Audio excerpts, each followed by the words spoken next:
Episode 8, Struggle Well. So far, I described how I learned to confront my own realities, my problems, my mistakes and weaknesses, and how I surrounded myself with others who could do things better than I could.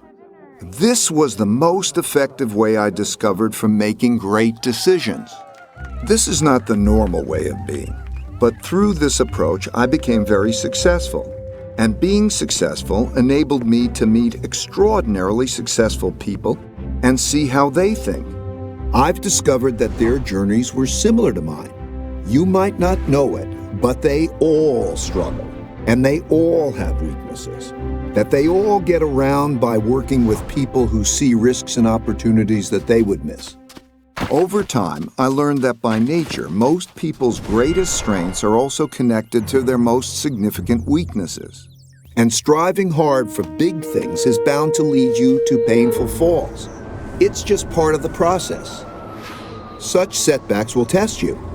They sort people. Some think hard about what caused their setbacks, learn lessons, and continue progressing toward their goals, while others decide that this game is not for them and get off the field. I've come to realize that success is not a matter of attaining one's goals. I found that when I reached each new higher level of success, I rarely remained satisfied. The things we are striving for are just the bait. Struggling to get them forces us to evolve, and it is this struggle toward personal evolution with others that is the reward. I no longer wanted to get across the jungle, but instead wanted to find greater and greater challenges to go after. Surrounded by great people, working together on a shared journey. Eventually, the success of the mission and the well-being of the people alongside me became more important than my own success. I also started to see beyond myself and wanted others to be successful when I'm no longer here.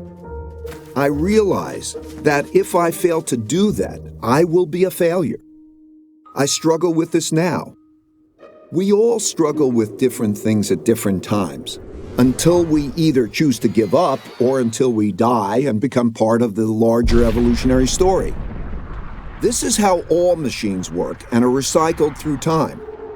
When a machine breaks down, its parts go back into the system to become parts of new machines that also evolve through time. Sometimes this makes us sad because we become very attached to our machines. But if you look at it from the higher level, it's really beautiful to observe how the machine of evolution works. Now you must decide for yourself how you will evolve. Forget about where these principles came from. Just assess whether or not they are useful to you and evolve them to suit your own needs. As with all of life's decisions, what you do with them is ultimately up to you. My only hope for you is that you have the courage to struggle and evolve well to make your life as great as it can be. Thank you and goodbye.